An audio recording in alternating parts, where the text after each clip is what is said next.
Donc, bonjour à tous et à toutes, bienvenue au congrès du CNGE. Je suis le docteur Julie Dupouille, je suis médecin généraliste à la MSPU de Pin-Just-Arrée, en Haute-Garonne. Je suis maître de conférence au département de médecine générale et membre du bureau du CNGE. Et je suis le docteur Christine Meignier-François, je suis médecin généraliste à Saint-Quentin-Fallavier, dans l'Isère, et je suis chef de clinique au Collège universitaire de médecine générale de Lyon. Pour commencer,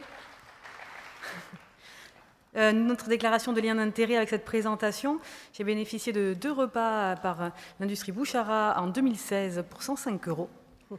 Voilà. Et Christine n'a pas de lien d'intérêt à déclarer et nous avons plein de liens d'intérêt avec des structures universitaires et avec la revue Exercer également. Alors, l'addiction.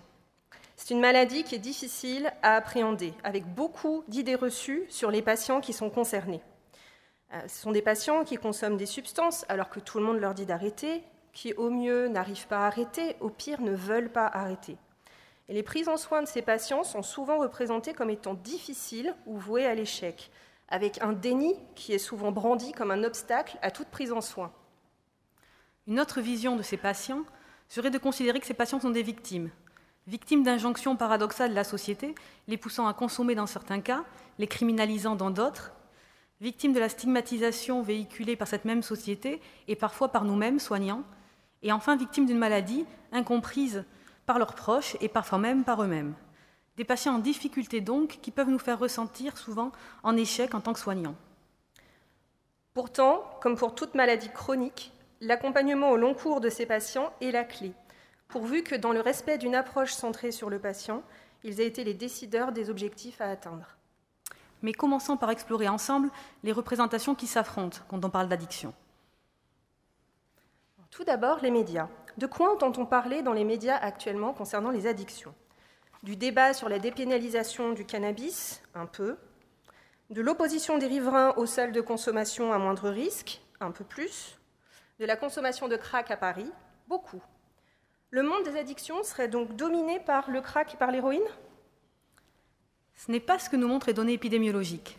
Avec 13 millions d'usagers quotidiens de tabac, plus de 5 millions d'usagers quotidiens d'alcool, 900 000 usagers quotidiens de cannabis, ces chiffres sont sans comparaison avec les 600 000 usagers ayant consommé dans l'année de la cocaïne et les 500 000 ayant consommé de l'héroïne.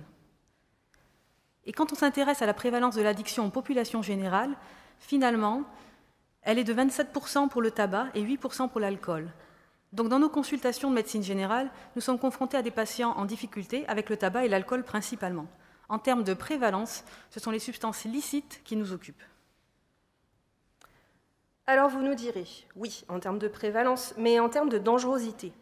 Eh bien, quand on étudie la comparaison des substances par les experts, c'est l'alcool qui arrive premier, la barre la plus haute sur le graphe. Le danger pour autrui, ici en rouge, est jugé nettement supérieur à celui des autres substances. Rappelons que l'alcool est responsable de 30% de la mortalité routière et serait impliqué dans près de la moitié des violences faites aux femmes. Le danger pour l'usager, ici en bleu, est lui-même supérieur à celui de la cocaïne, par exemple. L'alcool est la seconde cause de mortalité évitable avant 65 ans en France, juste derrière le tabac. Il est clair que le statut licite ou illicite ne repose pas sur des données scientifiques, mais bien sur des faits historiques, culturels, sociétaux. Et le constat est réel, que promouvoir un mois d'abstinence d'alcool en janvier peut provoquer des hostilités. On peut s'interroger sur le fait que l'alcool soit la seule substance psychoactive pour laquelle il existe un seuil en dessous duquel on n'encourrait aucun risque. Un seuil progressivement rabaissé, mais un seuil qui existe toujours. Malgré ces dangers, c'est pourtant l'alcool qui est omniprésent dans notre environnement. Dans les publicités, sur les abribus, dans les rayons des supermarchés, et y compris à la main des hommes politiques, devant les photographes. Alors attention, ne vous méprenez pas. Notre discours n'est pas celui de la prohibition. L'expérience a bien montré par le passé que c'est inefficace. Tout comme la guerre aux drogues d'ailleurs, en partie responsable avec le lobbying de l'industrie pharmaceutique de la crise aux opioïdes aux États-Unis. Et la situation en France par rapport au cannabis le montre bien. Nous sommes le pays d'Europe qui est le plus consommateur. Ici, c'est la courbe en bleu sur le graphe de gauche, tout en ayant la politique la plus répressive vis-à-vis de l'usage de cannabis. Alors que le nombre de Français qui ont expérimenté le cannabis ou qui en font un usage régulier ne cesse de croître.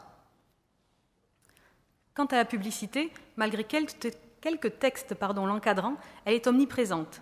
La surexposition est la règle pour l'alcool, les jeux, les paris sportifs, prenant en cible les populations les plus à risque, en particulièrement les jeunes. Alors chez les jeunes, justement, certes, les chiffres d'expérimentation des substances psychoactives ont diminué au cours des 10 dernières années. Mais à 17 ans, actuellement, ils sont encore 85% à avoir déjà consommé de l'alcool, 60% à avoir déjà fumé du tabac et 40% du cannabis.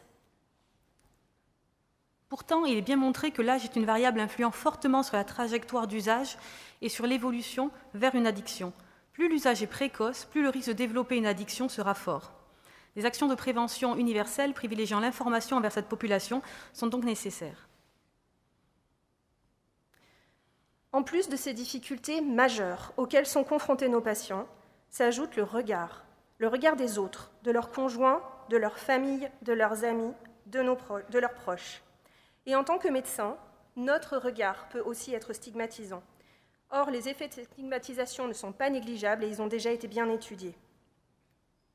Un exemple, avec cette revue de littérature montrant que la stigmatisation par des professionnels de santé envers les personnes présentant une addiction est fréquente. Elle limite l'accès aux soins, la qualité des soins délivrés et la qualité de vie des personnes. Un autre exemple, avec cette étude canadienne de cohorte sur 2 ans, qui montre que le facteur le plus fortement associé à l'apparition d'une addiction était la stigmatisation. Comme pour tous les problèmes de souffrance mentale ou de violence, la relation de confiance que nous pourrons lier avec les patients, l'espace non jugeant que nous pourrons leur offrir en consultation, leur permettra de livrer leurs difficultés le plus fidèlement de ce qu'ils en perçoivent. Le poids des mots est lourd. Toxico, drogué, alcoolique, pour ne citer qu'eux. Si les patients s'approprient parfois ces termes en tant que personnes concernées, nous, en tant que soignants, nous devons être conscients de la stigmatisation qu'ils portent et utiliser les termes appropriés. Un seul terme médical existe actuellement pour désigner cette maladie dans le DSM-5, le trouble de l'usage. Le trouble de l'usage est une maladie neurobiologique, avec une part génétique. C'est une maladie chronique qui s'exprime par l'usage de diverses substances psychoactives ou de comportements gratifiants. Elle peut comporter des rechutes et elle comporte souvent et très fréquemment des rechutes.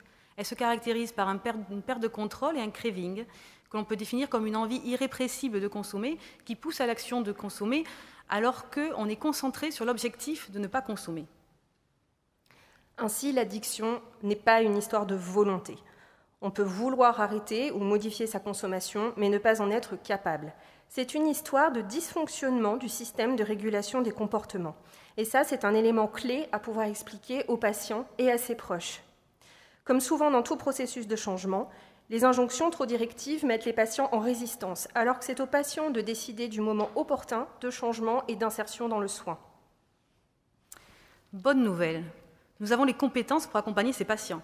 Des compétences d'accueil, d'écoute, de décision médicale partagée, d'éducation thérapeutique. Également, des techniques d'accompagnement psychothérapeutique et des médicaments efficaces, notamment dans le trouble de l'usage du tabac et des opiacés. Notre suivi au long cours et notre connaissance du contexte, de la famille, de l'environnement du patient nous place comme l'interlocuteur privilégié pour repérer et informer les usagers et pour repérer, soigner et suivre les patients ayant développé une addiction. Quelques mots sur les niveaux de preuve des traitements dont on dispose. Donc, tout d'abord, dans le trouble d'usage du tabac, les substituts nicotiniques ont montré leur efficacité dans le sevrage tabagique avec un haut niveau de preuve selon le grade. La synthèse de plus de 130 études sur plus de 60 000 patients montre que l'abstinence de tabac à 6 mois est augmentée avec un risque ratio de 1,55 et encore une fois une qualité de la preuve considérée comme haute. Dans le cas d'un trouble de l'usage des opioïdes, les essais cliniques randomisés ont montré l'efficacité de ces médicaments sur la consommation d'opioïdes attestée par des prélèvements salivaires ou capillaires et sur le maintien dans le soin, avec une qualité de la preuve élevée également. La synthèse des données des études observationnelles montre un effet protecteur sur la mortalité, avec une mortalité diminuée de 50% pour les patients quand ils sont traités par médicaments de substitution aux opioïdes par rapport aux périodes où ils interrompent leur traitement. Malheureusement, dans le cas du trouble d'usage de l'alcool, malgré la gravité de la situation, comme vous avez pu le voir précédemment, les médicaments disponibles ont un impact qui est bien plus modeste. Vous pouvez vous référer à un excellent article récent d'Exercer sur le sujet. Et de même, les données sur les psychothérapies sont difficiles à synthétiser dans ce contexte. À propos de psychothérapie, nos nouvelles pratiques d'exercice coordonné permettent maintenant de mettre en place des pratiques collaboratives pour le soin de ces patients. Les différents acteurs de santé mentale sont des partenaires essentiels au vu de la prévalence des comorbidités psychiatriques constituant de réelles pathologies duelles chez nombre d'entre eux. Les liens avec le secteur sanitaire et social peuvent être favorisés par des dispositifs tels que les microstructures médicales addiction, par exemple. Quelle que soit la décision du patient, et notamment en cas d'absence de décision de sevrage, des mesures de réduction des risques et des dommages peuvent être proposées, que ce soit en changeant ses modalités de consommation, par exemple en évitant de consommer de l'alcool avant de prendre le volant, en utilisant la cigarette électronique, en conseillant sur le matériel, par exemple du matériel d'injection propre, en prescrivant de l'analoxone. On entend beaucoup parler des salles de consommation à moindre risque. Elles ont été évaluées par un bilan de l'INSERM qui souligne leur impact positif pour les patients. Les pairs sont également une ressource essentielle, entre usagers comme sur le forum psychoactif ou dans les lieux de soins avec les patients experts et les pairs aidants. La participation aux associations d'entraide telles que les alcooliques anonymes ou les narcotiques anonymes est efficace dans l'obtention ou le maintien de l'abstinence. Alors en conclusion, la relation du médecin généraliste avec son patient ayant une addiction est caractérisée par un soin centré patient, hors des polémiques sociétales. Une relation de confiance à construire, loin des attitudes stigmatisantes, avec des traitements de haut niveau de preuve pour certaines addictions, de la réduction des risques, le soutien des pairs, un suivi qui est finalement similaire à celui de tout patient ayant une maladie chronique. Merci de votre attention.